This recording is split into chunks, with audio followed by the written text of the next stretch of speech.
Assalamualaikum warahmatullahi wabarakatuh. Kaum muslimin dan muslimat dimanapun berada, khususnya seluruh jamaah Masjid Raya Bintaro Jaya yang dimuliakan Allah Subhanahu wa Ta'ala. Alhamdulillah, mari kita bersyukur Allah beri kita kemudahan untuk sholat berjamaah. Allah beri kita kemudahan untuk i'tikaf di masjid ini selama kita berada di dalamnya, dengan mencari ilmu, duduk bersama, berzikir karena Allah Subhanahu wa Ta'ala. Ini adalah nikmat yang besar dari Allah Subhanahu wa Ta'ala yang seringkali kita lupa kalau itu nikmat. Kita lupa kalau itu nikmat. Maka sebelum kita menyadarkan orang lain, mari kita sadarkan diri kita sendiri. Ya, kita dalam nikmat, alhamdulillah. Kalau dalam nikmat pasti orang itu bahagia. Orang kalau dalam nikmat pasti bahagia. Kenapa kehilangan kebahagiaan? Karena enggak bisa lihat nikmat. Yang dilihat cuma susah. Karena itu dikatakan la in kafartum inna azabi lasyadid. Kalau kalian kufur, ingat siksaku pedih. Jadi orang yang nggak ingat nikmat itu udah orang kufur nikmat.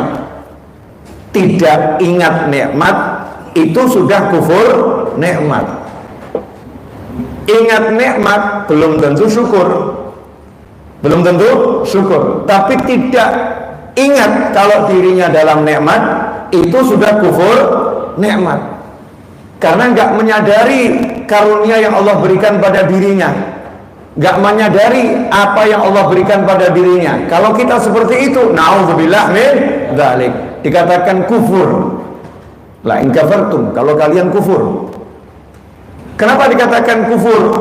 Karena melupakan yang memberi nikmat, melupakan Allah Subhanahu wa Ta'ala. Saat itu Allahnya gak dilihat, saat itu Allahnya gak dirasakan kehadirannya dalam setiap saat dan setiap masa, setiap keadaan. Allahnya dilupakan. Dikatakan di situ kufur nikmah. Na'udzubillah min dzalik. Maka yuk kita sadari dulu sekarang kita ini orang yang kayanya luar biasa. Perkara duit gak punya, pokoknya tetap sugih, tetap kaya. Karena urusan kaya bukan kayanya badan, tapi kaya adalah kayanya jiwa, dengan iman dan takwa pada Allah Subhanahu wa Ta'ala. Nah, kita akan ngobrol santai saja insyaallah. Wallahu a'lam yang mau diobrolkan apa. Tapi saya terinspirasi dari ayat yang dibaca tadi. Qul in kuntum tuhibbunallaha fattabi'uni yuhibbukumullah wa yaghfir lakum dzunubakum. Menarik sekali cara menggapai atau meraih cintanya Allah Subhanahu wa Ta'ala. Gini, saya mau kasih gambaran. Ini kalau ayat dibaca, didengarkan berulang kali, kadang-kadang kita juga gak paham-paham ya, maksudnya apa ya, feel-nya apa. Misal nih, Ustadz Rafiq bilang ke saya, Habib, I love you. Saya gak paham maksudnya, ya datar-datar saja. Karpe opo ini? Habib, aku cinta kamu. Maksudnya apa? Ya gak kerosok, saya gak paham maksudnya aku cinta kamu itu apa, kok gak ngerti. Karena gak ngerti, gak paham ya, ada rasanya gak? Gak ada. Tapi kalau saya tahu itu artinya aku berikan hatiku untukmu. Masya Allah, I love you. Saya berikan hatiku untukmu. Saya berikan seluruh milik saya ini kepadamu. Saya cinta kamu. Paham itu, begitu dengar kalimat cinta dari sesama muslim, atau bahkan kalimat cinta dari muslim yang kita pandang lebih mulia, maka kita akan merasa bahagianya luar biasa. Ya Allah, dicintai Ustadz Rafiq, salah satu imam MRBC yang suaranya merdu. Masya Allah, hafidz Quran, cinta sama saya. Alhamdulillah, beliau punya jatah syafaat 10. Ya 10 ini. Oh, mudah-mudahan kalau saya jadi orang yang dicintai, saya dapat jatah 1 dari beliau. Alhamdulillah, senang dicintai sama Ustadz Rafiq. Kenapa? Karena saya paham makna cinta. Seorang kekasih akan memberikan yang dimiliki kepada yang dicintai. Betul? Nah, kalau sekarang kalimatnya begini, yuhibbukumullah, Allah akan mencintai kamu selama-lamanya. Kita kira-kira pengen tahu enggak caranya ini? Gimana ya caranya saya mendapatkan cinta Ustadz Rafiq? Gimana ya saya cara mendapatkan cintanya fulan? Gimana saya mendapatkan cintanya fulana? Gimana caranya biar dia jatuh cinta kepada saya?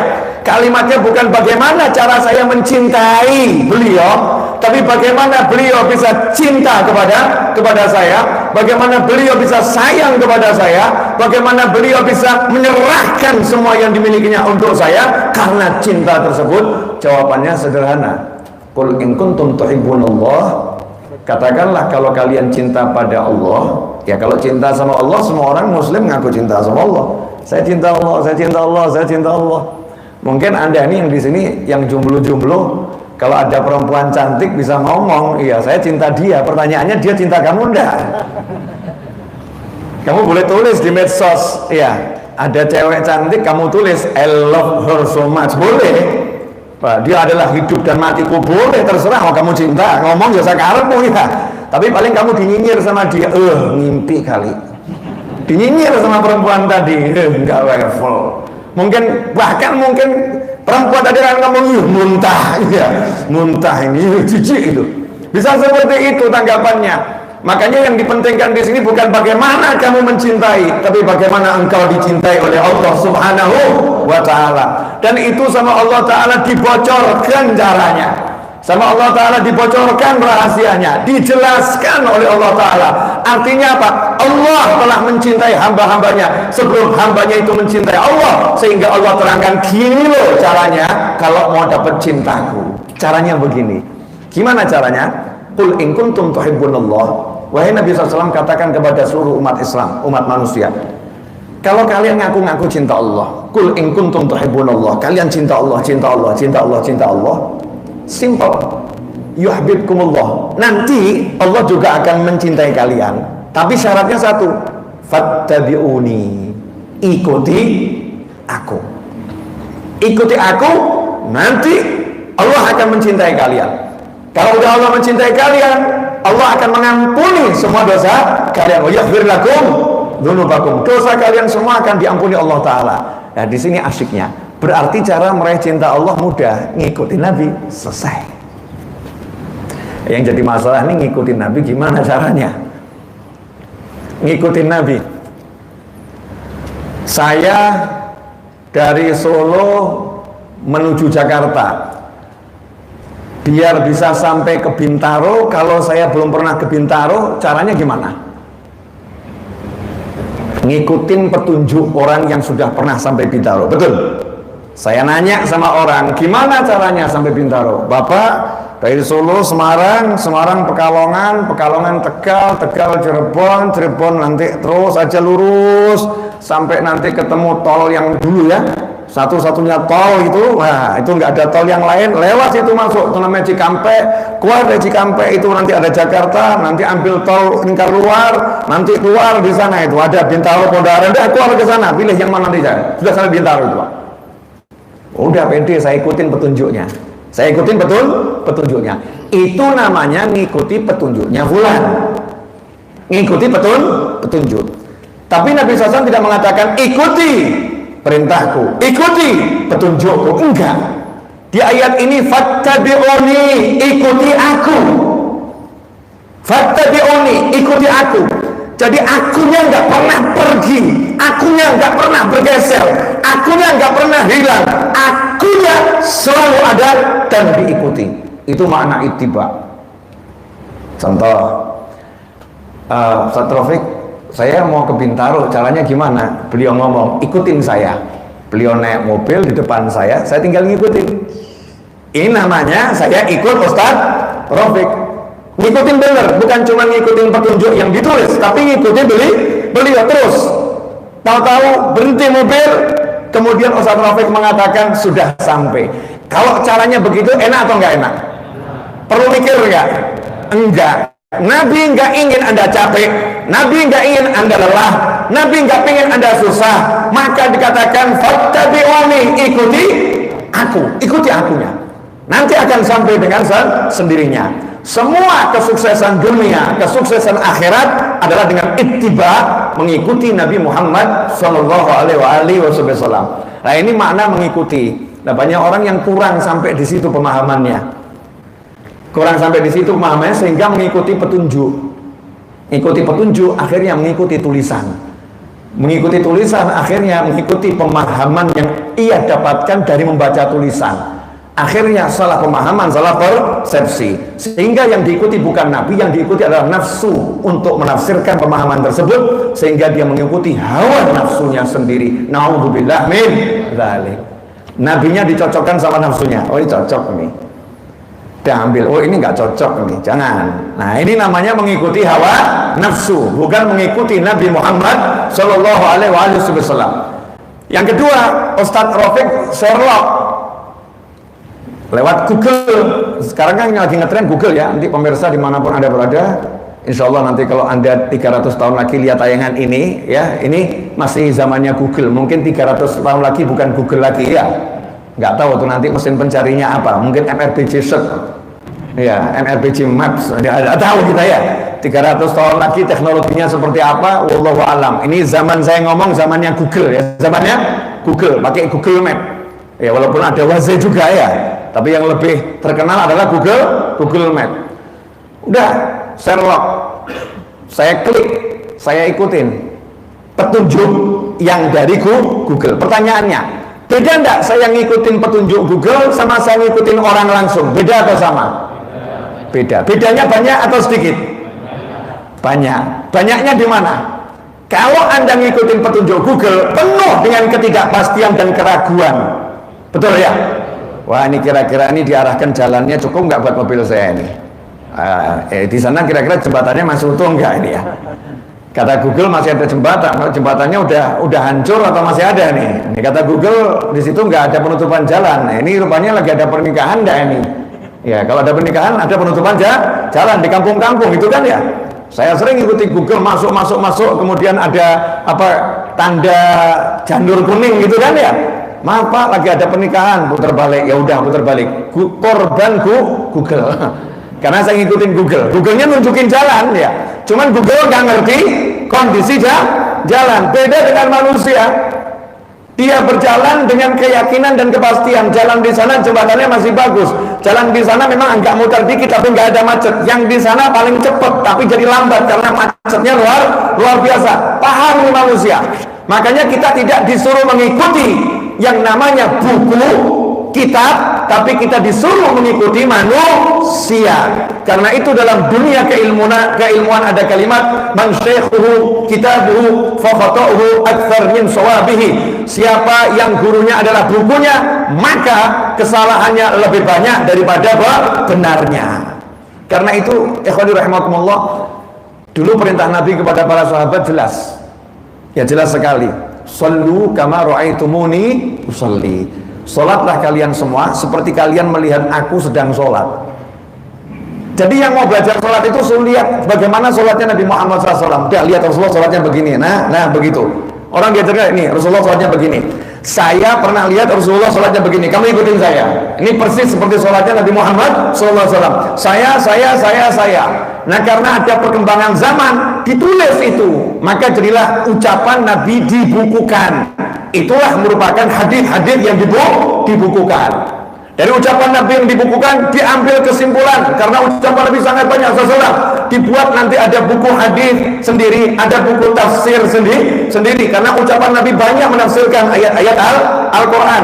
Ada yang namanya buku fikih hukum Islam sendiri. Nah di situ nanti kita disuruh belajar dari manusia, bukan belajar dari buku. Sekarang ini kita ngaku ngikutin Nabi, tapi nggak mau belajar dari para ulama pewaris Nabi, nggak mau belajar dari manusia yang belajar kepada manusia, belajar kepada manusia yang pernah akhirnya bertemu dengan Nabi Muhammad SAW dan belajar dari Nabi Muhammad SAW. Yang ada kita ikuti pelajaran itu dari WhatsApp, dari Facebook, dari tulisan-tulisan artikel di Instagram yang akhirnya penampakannya macam-macam, akhirnya sesat dan tersesat. Kalau dia ngajar orang lain bisa sesat dan menyesatkan. Naudzubillah min dzalik. Fattabi'uni, ikuti aku. Nah dalam rangka mengikuti Nabi SAW, makanya orang dulu itu selalu ngajak orang ketemu ulama, biar tahu. Jangan cuman katanya diajak hadir nih, kita ke tempatnya Kiai Fulan. Ini Kiai ini ahli sedekah. Kiai ini ahli sedekah. Nanya sama Yai, Yai kenapa kok suka sedekah Yai? Oh saya itu dapat dari guru saya, bahwasanya dulu Nabi SAW pernah bersabda, harta yang disedekahkan tidak akan berkurang. Harta yang disedekahkan tidak akan berkurang. Jadi saya tiap hari harus sedekah. Tapi Nabi saya itu ngajarin, kalau sedekah barang yang bagus, yang jelek jangan disedekahin. Sedekahin yang bagus. Jadi saya yang sedekahkan itu yang bagus-bagus dari barang-barang saya. Harta saya pilih harta yang paling halal, itu yang saya sedekahkan. Bukan cuma jumlahnya, saya cari harta yang paling halal. Nah ini sekarang banyak orang komplain, saya udah sedekah Bib, tapi semakin miskin kenapa? Ya kamu cuma baca hadis, kamu gak ngikutin Nabi Muhammad SAW. Sedekah itu min halal, dari rezeki yang halal. Rezekimu halal enggak ini? Yang kamu sedekahkan halal atau haram? Kalau haram, semakin miskin kamu. Karena kamu ngasih makan orang lain harta yang haram. Na'udzubillah min dzalik. Ini baru sedekah, baru sedikit dikupas. Oh, ternyata begitu cara sedekah Nabi Muhammad SAW. Dan sedekah yang diajari Nabi, sedekah itu diberikan pada keluarga dulu, pada kerabat dulu, kanan kiri dulu. Nah ini sedekah pada keluarga, pasangan hidup, anak, sepupu, paman, bibi, itu yang paling utama. Nah kalau keluarga udah kompak, udah buat orang lain saja, kami masih mampu, maka sedekah itu kita alokasikan untuk orang lain, dan seterusnya.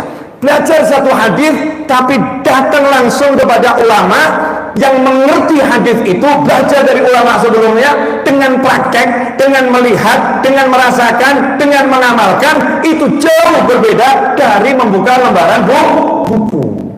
Nah ini sekarang praktek belajar yang seperti ini yang mulai akan dihilangkan dari dunia umat Islam. Biar umat Islam nggak belajar lagi ke majelis-majelis, tapi cukup belajarnya lewat share di WhatsApp dan lain sebagainya.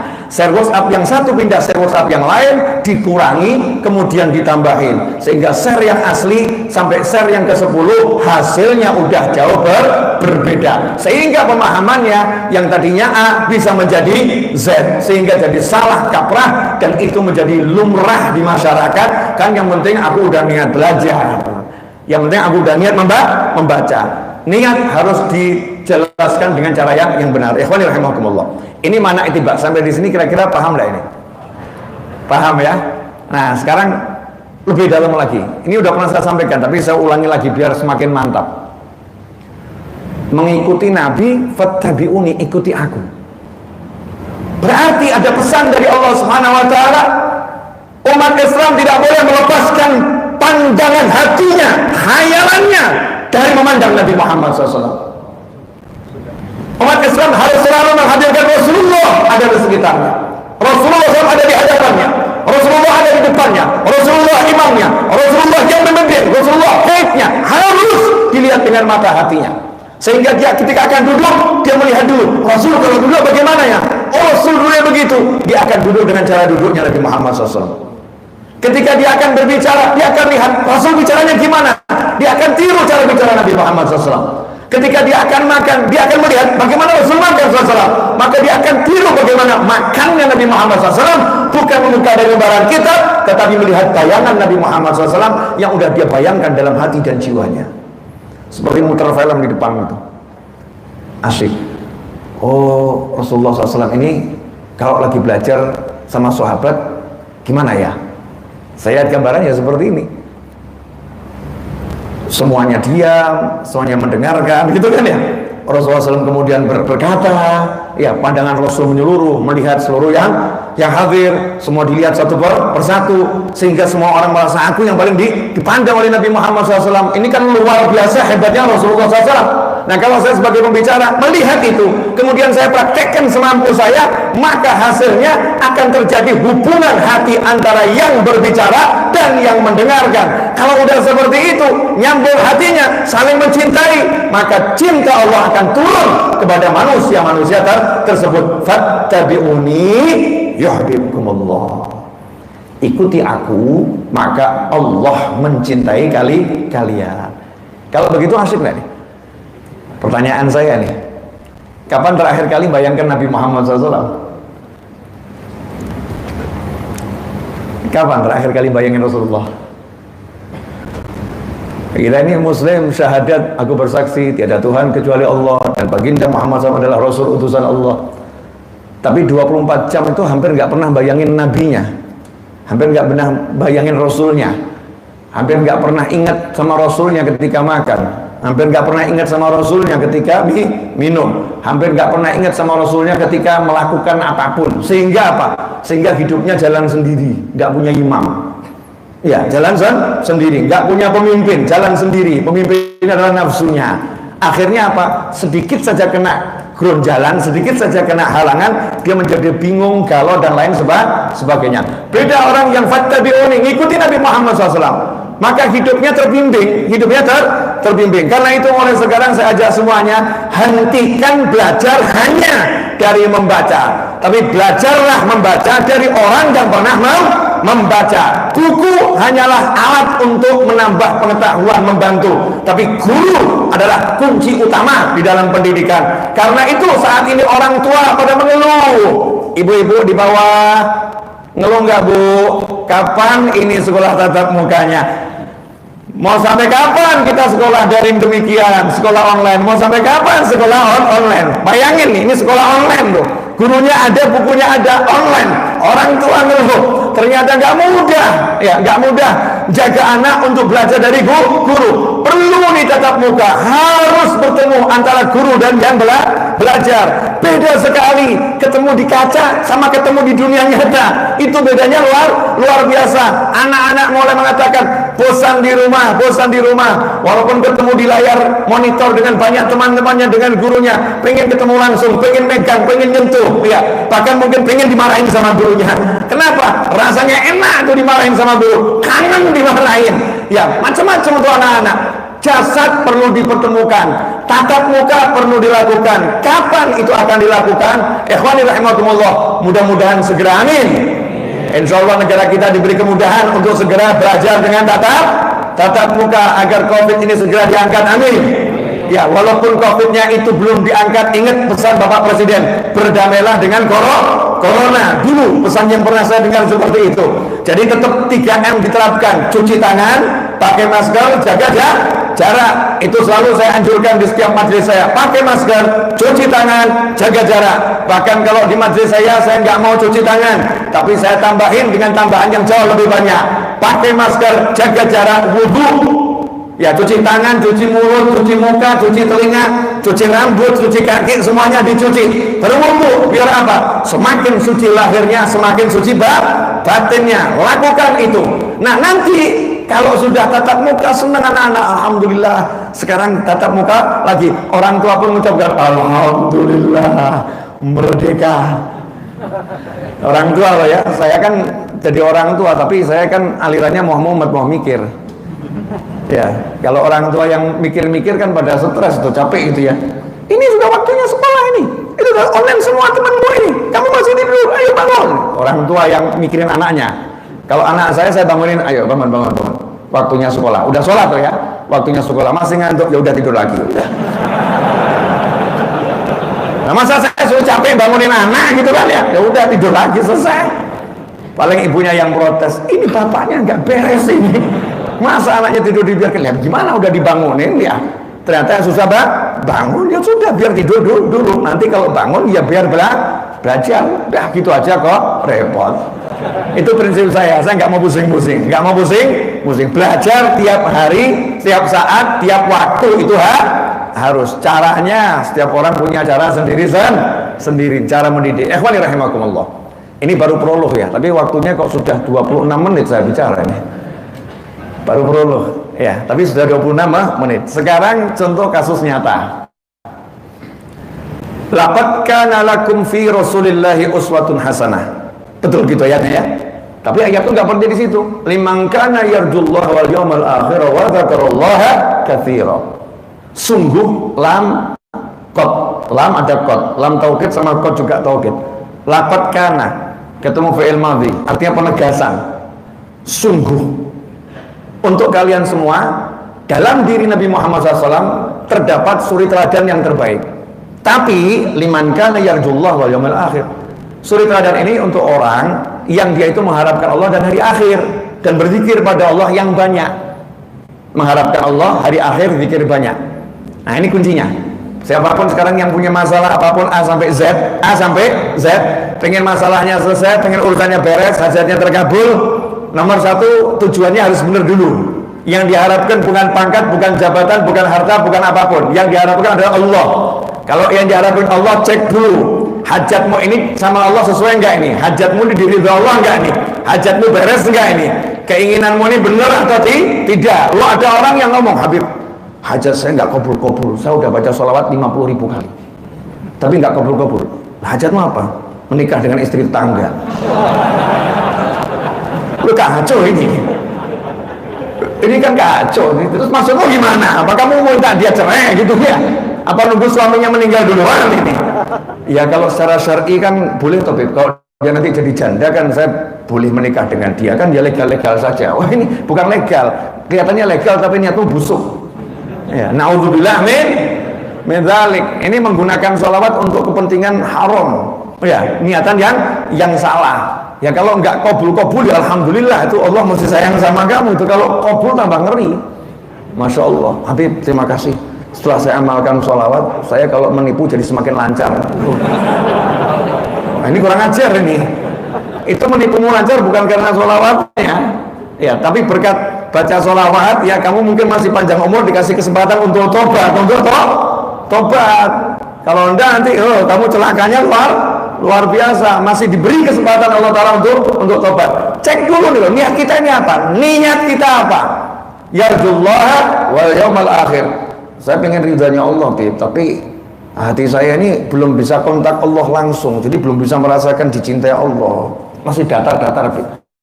Ya, tapi minimal alhamdulillah, Bib, kalau kangen sama bidadari sudah, Bib. Saya tuh baru lihat artis-artis nasional aja itu, Bib, udah kemecer. Masya Allah, cantik nih ya, bidadari kayak apa ya gitu, Bib. Ya, lihat artis-artis internasional, saya udah, Masya Allah cantiknya, bidadari seperti apa. Jadi saya tuh cepet pengen masuk surga, Beb, pengen nikah sama bidadari. Nah ini udah punya modal nih. Loh ya memang pangkatnya macam-macam. Udah jangan munafik kamu. Udah kelas masih, yang perempuan masih suka pria ganteng, yang laki suka wanita cantik, ya aku jujur gitu ya, jujur sama diri sendiri. Hal-hal yang halal kita pengen sama bidadari. Ibu dibawa protes, Habib bagaimana dengan nasib kami, dapat gak bidadara? Aduh, jangan khawatir Bu, nanti ibu kalau masuk surga cari Ustaz Rafiq. Insya Allah Ustaz Rafiq di surga gantengnya luar biasa, mengalahkan pria-pria gantengnya ada di MRPC di surga. Sementara yang di surga, yang di MRPC ngomong, saya juga akan mengalahkan Ustaz Rafiq di surga nanti. Di surga banyak pria ganteng ya, tetapi kalau cari bidadara di surga tidak ada. Yang ada laki-laki yang nanti akan menjadikan suami untuk wanita-wanita solihah yang nggak punya suami. Boleh dilanjut? Ini begitu ngomong bidadari, bidadara pada semua seger ini ya. Kelihatan aslinya. Yang khusyuk-khusyuk tadinya langsung kelihatan aslinya. Liman kana yarjullaha wal yawmal akhir. Siapa mengharapkan Allah dan hari akhir. Jadi ada itu mengharapkan Allah, ini pangkat paling tinggi. Dah Ustaz ya, Allah Ustaz, tapi ya saya pengen surga Ustaz. Saya pengen merasakan berenang di sungai dari susu itu seperti apa Ustaz ya? Saya cari di Jakarta belum ketemu soalnya. Ya, kolam renang susu nggak ketemu. Gimana buatnya? Kolam renang susu kalau cebur nggak pelikat ya. Kemudian diminum juga enak gitu kan? Dan tidak merusak mata, badan jadi apa, kulitnya jadi bagus semuanya. Caranya gimana ya? Ini di surga nanti ada begitu. Kolam renang yang begini, kolam renang begini, pohon yang seperti ini. Ada satu pohon tuh, Habib, katanya di surga ada satu pohon. Itu kita kalau naik kuda di surga, kudanya sekali melangkah jauh pandangan mata, itu udah sekian ratus tahun ngelilingi satu pohon, gak selesai-selesai, Habib. Nah itu kira-kira surganya seperti apa itu? Saya bilang, ya empuh, gak paham saya. Udah, kalau mikir gitu, kepala saya gak kuat. Ya, gak kuat, terlampau luar biasa itu surga. Dah saya pengen cepat masuk surga, Habib. Gimana caranya? Ini orang-orangnya sudah begini nih, ya. Ada keinginan sama surga, mungkin keinginan sama Allah belum nyampe levelnya. Keinginan sama surga sudah ada. Alhamdulillah. Nah ini ada orang yang ketiga nih, kita masuk kelompok ketiga. Yang pertama pasti pengen yang kedua, pasti mengamalkan yang ketiga, betul ya? Tapi kita masih keras hatinya ini. Ditakut-takutin sama surga, sama neraka nggak takut. Diiming-iming sama surga, nggak pengen. Diceritain bidadari, nggak ngaruh. Diceritain sama istana di surga, nggak ngaruh. Ditakut-takutin di neraka ada malaikat Zabania, di neraka ada ini, nggak ngaruh. Hatinya datar gitu ya. Nggak ada takut sama Allah, nggak ada takut sama neraka, nggak ada takut sama siksa kubur. Tapi iman, ya jujur Habib, sama siksa kubur tuh takut sih takut, tapi nggak terasa tuh Habib. Neraka tuh katanya sih yang ngeri, ngeri. Tapi saya kok belum bisa takut ya, Bib. Saya heran sama teman saya itu sampai dedek-dedek dulu. Nanti saya kok mati gimana ini disiksa? Saya heran, ngapain kamu gitu ya? Lah itu siksa kubur kan ngeri, ngerinya mana? Lah itu katanya lah kan, katanya gitu. Kamu percaya? Ya, saya percaya. Tapi kan saya belum merasakan. Emang kamu pengen bilang enggak? Ya, belum bisa ngerasain sampai ke hati maksudnya begitu. Nah, ini hatinya keras. Hatinya keras. Obatnya apa? Wa dzakarallaha katsiran. Zikir sama Allah yang banyak. Nah, ini kalau udah punya ini semua, zikirnya banyak, pengen surga, takut neraka, pengen Allah Subhanahu wa taala, pengen semua itu dijalankan, laqad kana lakum fi Rasulillahi uswatun hasanah. Maka bahagianya mudah. Enggak repot. Orang yang pengen surga itu begitu makan duduknya niru cara Nabi Muhammad SAW udah seneng. Saya mirip Nabi, Masya Allah. Senang dia. Begitu dia ketemu Muslim, dia senyum sama Muslim yang lain, dia senang. Saya niru Nabi, senang dia. Bahagianya mudah. Sementara yang lain gak merasakan bahagia. Apa itu senyum sama orang kok katanya bahagia? Ini niru Nabi, bahagianya di mana? Gak bisa ngerasain. Kenapa? Level Allah gak dapat, level akhirat gak dapat, banyak zikir juga gak dijalankan. Hasilnya apa? Hambar hidupnya, ukurannya cuman senang itu yang cocok sama hatinya, sakit itu yang gak cocok sama hatinya, sehingga gak ada surga, gak ada neraka, gak ada siksa kubur, gak ada Nabi Muhammad SAW, sehingga hatinya gak punya tujuan. Tujuannya cuma yang bisa terukur dengan rasanya, baik itu nikmat duniawi yang di depan mata ataupun nikmat duniawi yang ada dalam khayalannya. Hidupnya akhirnya gak bisa senang, susah dan susah dan susah dan susah. Ikhwani rahimakumullah. Udah itu cukup mukadimahnya. Sekarang kira-kira ini yang nonton tayangan ini masih pengen hidup atau pengen cepat mati?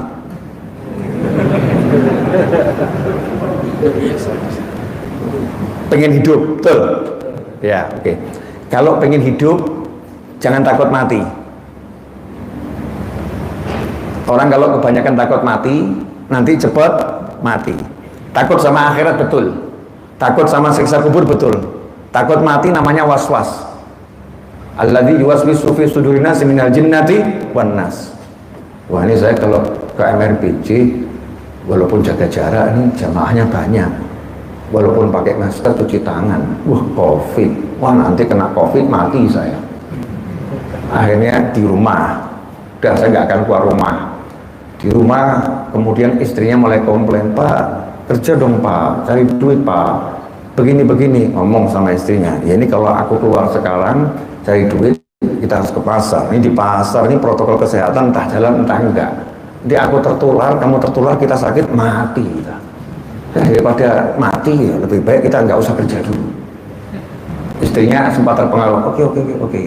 Sebulan terpengaruh, oke. 2 bulan istrinya mulai ngomel, "Pak, mau makan apa?" Ya daripada mati ya makan seadanya. Daripada mati makan seadanya. Bulan ketiga istrinya jawab, "Pak, daripada mati sama kamu lebih baik mati sama tetangga." Paham maksudnya kan? Mulai istrinya ngajukan surat gugat cerai. Naudzubillah min dzalik. Kenapa nggak sanggup aku hidup dengan pria yang ketakutan akan kematian? Ngeri itu.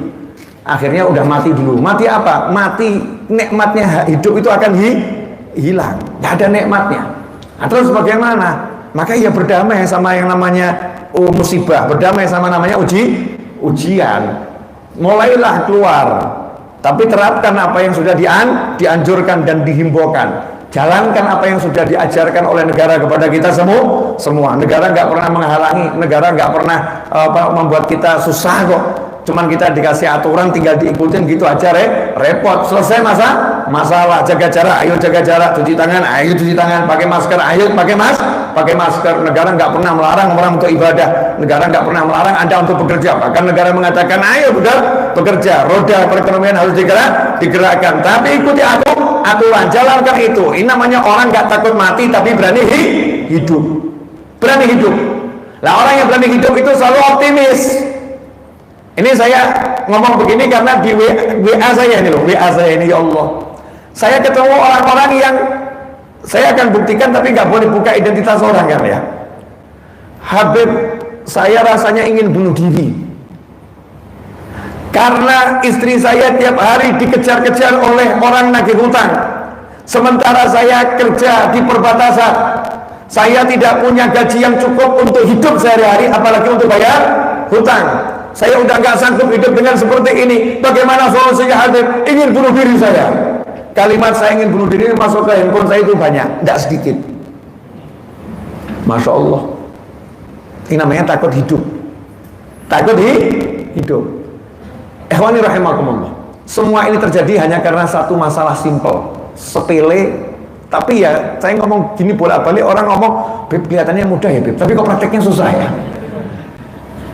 Kelihatannya mudah, tapi kok prakteknya susah. Saya ambil contoh Nabi Muhammad SAW, boleh ya? Rasulullah SAW. Rasulullah SAW itu kan terusir dari Mekah, walaupun belum diusir. Iya, belum diusir, tapi udah terusir dari Mekah. Sampai akhirnya turun perintah hijrah, Rasul akhirnya pindah dari Mekah ke Madinah. Hidup di Madinah. Apakah Nabi SAW bawa harta? Enggak. Apakah Nabi SAW udah menyiapkan pasukan khusus di Madinah? Punya pasukan khusus? Enggak. Apakah Rasulullah SAW sudah pernah menyiapkan banyak hal di Madinah? Enggak. Di Madinah justru di situ ada Yahudi. Ya, ada Yahudi di sana. Tokoh-tokoh Yahudi enggak sedikit di Madinah. Banyak tokoh Yahudi. Berangkat Nabi Muhammad SAW ke Madinah. Apa yang dilakukan Rasulullah SAW? Suatu yang nggak masuk akalnya orang-orang zaman sekarang yang nggak punya akal. Tapi kalau yang punya akal akan mengatakan, Masya Allah, luar biasa Nabi Muhammad SAW. Rasul melakukan itu dua hal yang dikerjakan segera untuk beliau sebagai pemimpin. Kemudian yang beliau ajak masyarakat melakukan tiga hal. Yang beliau lakukan adalah bangun masjid, setelah itu bangun pasar.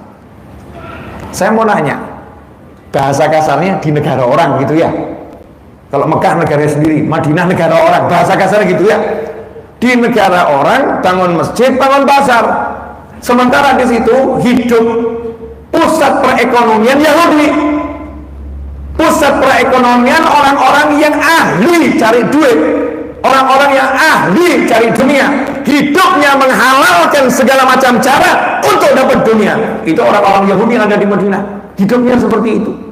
Nabi Muhammad SAW sangat-sangat pede, bangun pasar, buat pasar. Kita punya pasar sendiri, kita punya cara sendiri.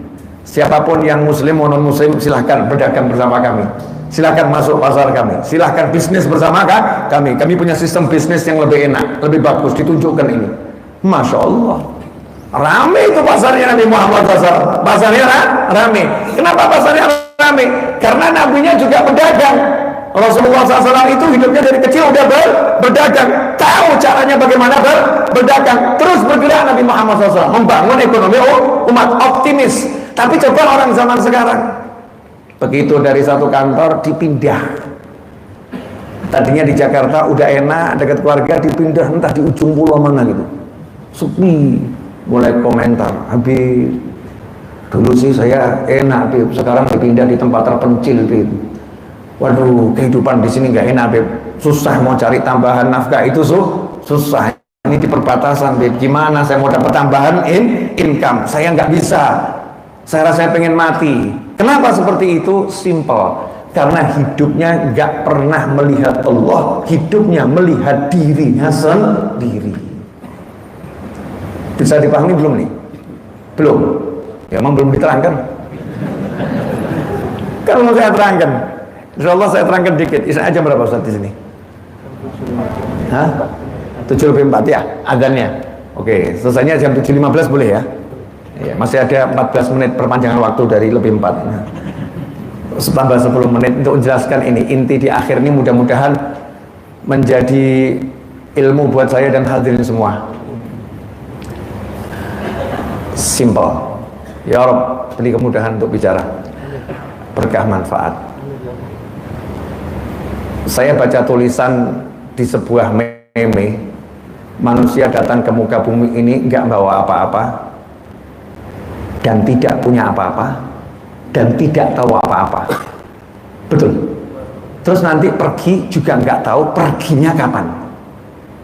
Landing nggak bawa apa-apa, take off nggak bawa apa-apa, dan take off-nya kapan nggak pernah tahu.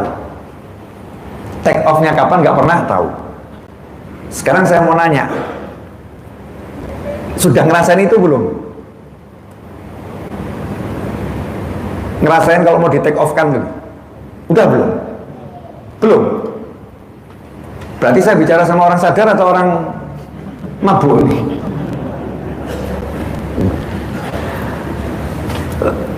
Kalau nggak bisa merasa bahwa saya akan dicabut sewaktu-waktu ini, berarti kita sadar atau mabuk kita ini? Jujur saja udah mabuk gitu loh ya. Kok repot-repot amat? Kita ini mabuk. Fadzakir, ya wadzakir, fa inna dzikra tanfa'ul mu'minin. Maka selalu ingatkan. Jadi Anda, saya bisa mati kapanpun juga. Di tengah masjid ini tiba-tiba mati juga bisa. Orang itu murni Allah yang ngatur kok. Waktunya take off, malaikat berangkatkan, berangkat, selesai kan ya. Tidak ada kemudian malaikat, jangan sekarang malaikat, please besok saja, orang no. Mau siapapun ya, apapun, sebanyak apapun hartamu, gak akan ditunda saat pun, pasti berangkat, pasti berangkat. Gak bisa apa-apa, gak punya apa-apa, gak tahu apa-apa. Alhamdulillahnya Allah menyiapkan semuanya. Semua loh. Yang kita butuhkan itu disiapkan, dan itu pasti. Itu pasti. Wa ma min dabbatin fil ardi illa 'ala Allahi rizquha. Tidak ada satupun di muka bumi ini yang bergerak hidup di muka bumi ini kecuali Allah. Kalau dibilang Allah itu urusannya Allah, Allah yang jamin. Rezekinya Allah yang jamin, Allah yang ngatur, Allah yang ngurus. Rezekinya dari Allah Ta'ala. Pertanyaan saya, kalian ini percaya gak sih sama Allah? Kalian ini iman gak sih sama Allah? Kalian ini mantap gak sih kalau Allah bilang aku yang urus kamu? Kalau udah bilang Allah aku yang urus kamu, aku urus kalian. Allah yang bilang ini bukan orang kaya, yang bilang ini bukan seorang konglomerat, yang bilang adalah pencipta kita semua. Allah rizquha, Allah yang urus rezekinya, Allah urus kalian semua. Seharusnya tenang atau galau? Seharusnya tenang. Terus yang buat galau apa? Simple, lupa. Waktunya makan, lapar, tidak ada makanan, bingung atau nggak bingung? Bingung. Terus diingatkan, jangan khawatir, makananmu sudah disiapkan panitia. Oh ya sudah, tenang, betul kan ya? Betul kan? Langsung tenang, udah disiapkan panitia. Berarti saya tinggal menikmati kehidupan. Udah saya siap aja nikmati yang ada di sini, ngobrol-ngobrol. Panitia lagi sibuk nyiapin semuanya. Ini Allah bilang Allahi rizquha, Allah yang jamin, Allah yang nanggung rezekinya. Nah kalau Allah udah jamin rezekimu, seharusnya kamu tenang atau galau? Tenang ya. Nah, kenapa sekarang galau? Alladzi yuwaswisu fi sudurin nasi minal jinnati wan nas. Karena kita terlampau banyak yang mendengarkan manusia dan jin yang bisikkan di dalam hati kita untuk buat iman kita lemah pada Allah Ta'ala. Udah mungkin kamu dapat duit, gak mungkin masalahmu selesai. Oh gak bisa, oh yang itu saja orangnya luar biasa, ternyata gak selesai. Lo kamu begini kok mau selesai, gak mungkin. Oh yang itu sakit parah ke dokter, uangnya banyak aja gak sembuh-sembuh. Lo kamu ini miskin, sakitnya parah, berharap sembuh, mati kamu. Masya Allah, nih lebih waswisufi sudurin nas, mematahkan harapan pada Allah Ta'ala. Itu tugasnya jin dan manusia yang mengikuti setan. Nah kita ikut Allah Ta'ala, ayat-ayat ini masuk betul-betul ke dalam hati. Allah ya rizquha, Allah yang menjamin rezeki saya. Udah gak usah mikir, selesai. Allah jamin, selesai. Seperti engkau percaya kalau panitia udah ngomong, saya yang urus makan Habib, selesai. Saya diam, duduk manis, Habib silakan duduk, saya duduk, makanan datang sendiri. Betul atau betul? Nah masalahnya kita nggak punya keimanan seperti itu sekarang ini. Keimanan kita ini hitung-hitungan sesuai kalkulator. Gaji 1 bulan sekian, ya udah dapatnya sekian. Hebat ya, udah mau jadi Tuhan semua ya. Keren. Jadi Tuhan semua ini. Saya kan 1 bulan sekian ya, jadi sekian. Jadi hitung sendiri, semua dihitung. Nah ini yang harus kita rubah. Hati kita pasrahkan sama Allah Subhanahu wa Ta'ala, percaya sama Allah Subhanahu wa Ta'ala, yakin sama Allah Ta'ala. Habib kasih satu contoh untuk penutup kajian ini. Contoh nyata. Ya nanya yang mana ya? Yang dari Al-Quran saja, yang tak terbantahkan. Kalau dari hadis kadang-kadang kan masih dibantah A sampai Z ya. Yang contoh nyata dari Al-Quran. Yang mana enaknya dari Al-Quran? Dari kisah-kisah para nabi dan para rasul. Kisah mana yang kira-kira paling asyik untuk dibicarakan? Semuanya asyik untuk dibicarakan, semuanya asyik untuk diterangkan. Tapi yang paling asyik ini yang nggak masuk akal ya, nggak masuk akal, bahkan tanpa usaha berarti, tapi hasilnya luar biasa. Ashabul Kahfi. Ashabul Kahfi itu bukan nabi, bukan rasul. Ashabul Kahfi, bahkan sama Allah namanya dirahasiakan, jumlah orangnya dirahasiakan. Saking hebatnya orang-orang ini jadi kekasih-kekasih Allah. Kita pengen kenal lebih jauh pun sama Allah nggak usah. Jumlahnya pun jadi rahasia. Ashabul Kahfi cuma disebut orang-orang yang tinggal dalam gua. Kenapa orang-orang ini? Orang-orang ini tinggal di suatu wilayah yang rajanya zalim, kemudian melakukan hal-hal yang tidak diridhoi Allah Subhanahu wa Ta'ala. Maka pemuda-pemuda ini menyampaikan isi hatinya kepada penguasa-penguasa tersebut. Jangan begini, jangan begini, jangan begini. Karena yang disampaikan ditolak, nggak diterima. Pemuda ini melihat tak punya kuasa, ya tidak punya kuasa. Pemuda ini pun pergi dari wilayahnya. Nggak maksain, ya nggak maksain, pergi dari wilayahnya. Nah dalam perjalanan istirahat, lihat gua istirahat. Nah saat istirahat itu perjalanan ada anjing, ada seekor anjing. Anjingnya lihat nih ada orang-orang baik, orang-orang soleh. Dah saya mau ikut, masya Allah. Anjing mau ikut. Allah kasih gambaran Ashabul Kahfi ini keluar nggak ada yang ngikutin. Ashabul Kahfi ini keluar nggak ada yang dukung. Ashabul Kahfi ini keluar nggak ada yang kemudian membela. Keluar sendiri, jumlahnya khilaf ulama. Tapi Allah kirimkan makhluk yang dianggap hina. Allah kirimkan makhluk yang dianggap rendah. Allah kirimkan makhluk yang dianggap itu benda najis, yaitu anjing. Betul, anjing itu najis, air liurnya najis, kulitnya najis anjing tersebut. Tetapi di Al-Quran anjing disebut sama Allah Ta'ala sebagai pahlawan. Ngapain anjingnya? Ikut Ashabul Kahfi. Anjingnya ditugaskan untuk berdiri di mulut gua, jaga Ashabul Kahfi. Anjingnya nggak kemana-mana. Di situ juga jadi dalil anjing tidak boleh dimasukkan ke dalam rumah. Kalau di luar rumah it's okay, nggak jadi masalah. Masuk dalam rumah nggak boleh. Makanya dalam Al-Quran anjingnya pun di mulut gua, tidak masuk ke dalam gua. Ashabul Kahfi itu kerjanya ngapain? Gunjing? Enggak. Mikirkan cara-cara? Enggak. Ngapain? Tidur. Ashabul Kahfi itu terkenal perjuangannya tidur. Loh ini kok pada kaget kenapa nih? Saya mau nanya, Ashabul Kahfi itu dikenal perjuangannya apa? Tidur.